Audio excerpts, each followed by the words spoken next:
Hey, what's up, everybody? We are back for another reaction to the show Orb on the movements of the Earth. This anime we just started with this past episode, first one. We kind of got introduced to the main character, Raphael, I think his name is, and how he's a very rational person, but he has a passion in studying astrology.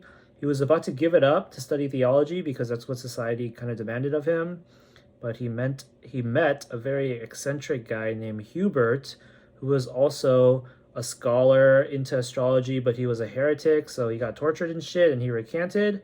But he did that just to get out, so he could continue his studying, because he's a true scholar, and he's gonna use Raphael as his eyes now, because his eyes are fucked up now, to continue studying. And yeah, he has already solved the problem, not the problem, but the concept of heliocentrism, that the planets revolve around the sun, the Earth isn't the center of the universe. And he imparted that knowledge onto Rafal here.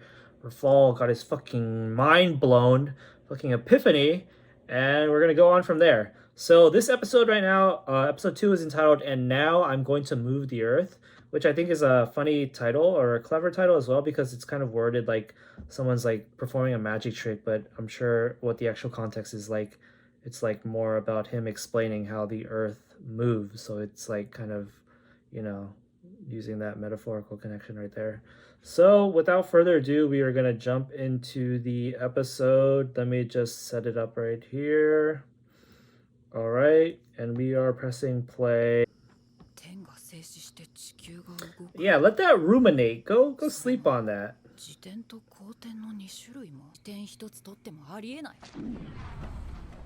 Oh, you're rotating right now. Get judo flipped by a puddle. Oh, that gives you a frame of reference, huh? That's a good animation direction to represent. Oh, he's going full Death Note on this shit. That is very uniform and rationale, you gotta admit. Can you imagine though if... Oh, wait, I was gonna say something, but let's watch the opening. What was I about to say before the opening started? Oh, I was about to say, can you imagine if the wrong theory was right though, and planets did move independently, like we just went randomly in space, and like you never know what we might encounter?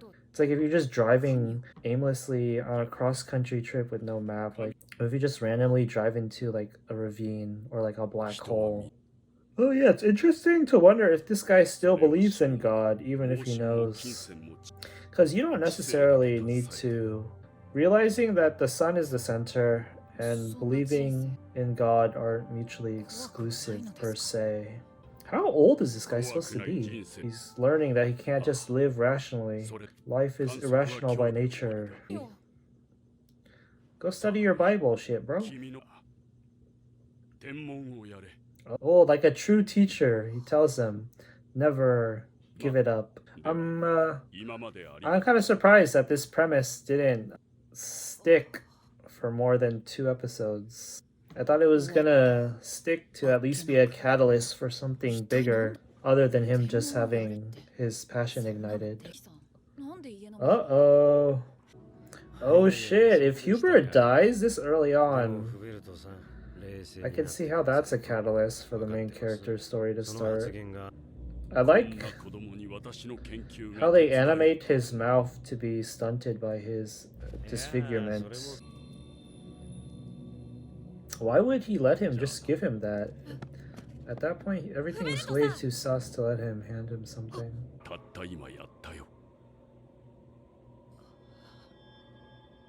When did he become so noble?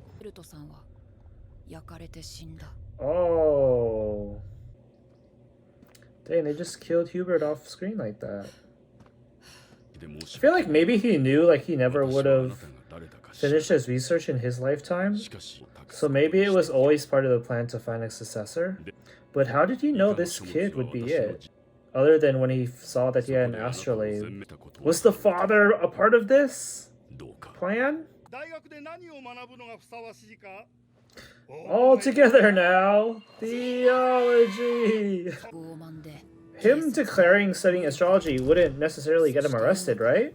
because it's a field that he actually can study, or people can choose to study. It's just like there's like forbidden concepts that they can't fuck with. But if the father told this guy about that change, that would totally make him suspicious. That was a stupid thing to proclaim. But maybe the father would have found out eventually anyways that he changed his quote-unquote major. But you could still sell that too better. Like, oh, I just changed my mind after I like got there. Does this guy really have a daughter?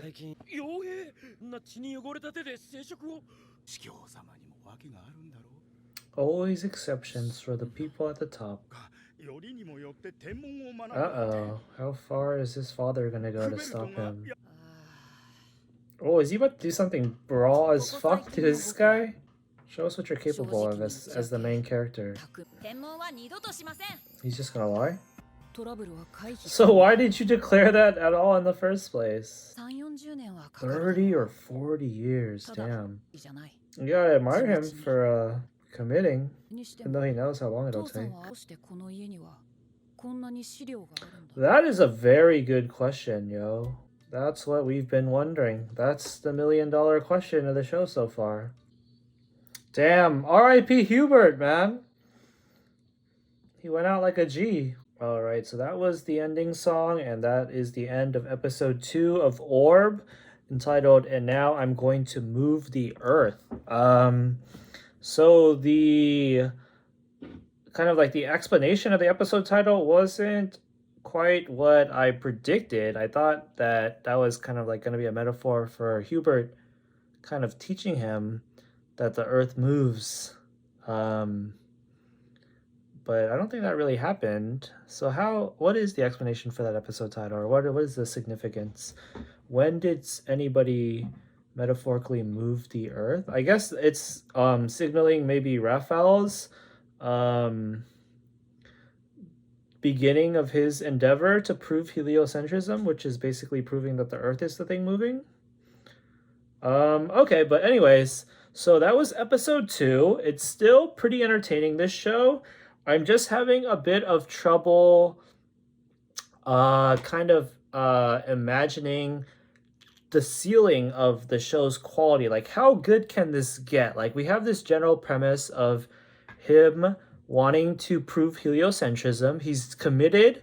He's willing to spend 30 or 40 years to do it. He's impassioned. The obstacles in his way are society, people, like the father and the Inquisitor right there, which is a really dangerous person.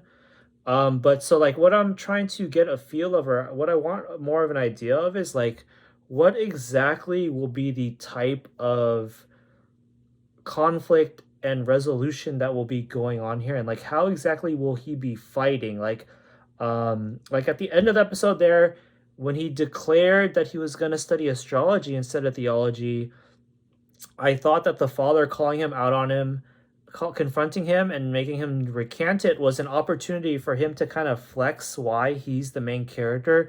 Like, what smart tactical move is he going to do to get past that situation, that conflict where the father is like threatening to not sign his admission form recommendation.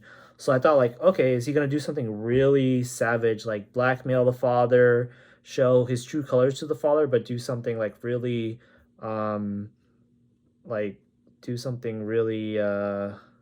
what's the word I'm looking for, badass, and just like force him to sign it anyway somehow. But he simply lied, which I thought was kind of disappointing, because like, what was the point of him even declaring he was going to study astrology and get those eyes, those targets on his back from the father, and then maybe even the Inquisitor because of that eventually, if he was just going to go, oh, okay, I gotta lie again and recant to go forward, when he could have just not done that at all and transferred later without maybe the father knowing after he already signed your admission form. So yeah, I would have liked it. I thought that was a good opportunity for him to flex like what kind of technique or skill, talent he would be using to navigate these risky waters of doing what he's trying to do. Like, he has to be smart enough to, like, you know, trick people, get around them and stuff like that, but he didn't really do that there. So I'm left wondering how what his main um, technique or modus operandi will be in solving the problems that he will be coming towards. And like with the Inquisitor too, being like this like very dangerous person from a physical level, like is this gonna get like a is this gonna turn into like a violent show with like any fighting or anything like that? Like what is the main form of whatever? Like is he gonna be debating people? Is he gonna be like playing like chess games kind of with people? Is there gonna be actual fighting involved and etc.? So I'm wondering what the ceiling for the show is. As of now, I don't know if this is going if I can say that this will if I can confidently say this will be like end up being like a very like a favorite of mine. But we'll see. I'm open-minded. I'm hoping to be wrong because I would love for it to be better than I'm thinking it will be. But yeah, as of now, I'm not sure if we'll be reacting to the whole show yet. I don't know if we're quite on board with the train all the way to the end. But we'll see. So yeah, I'm gonna cut the reaction there. Those are my thoughts on this show so far after 2 episodes. Thanks for following along, guys, and I'll see you next time. Peace.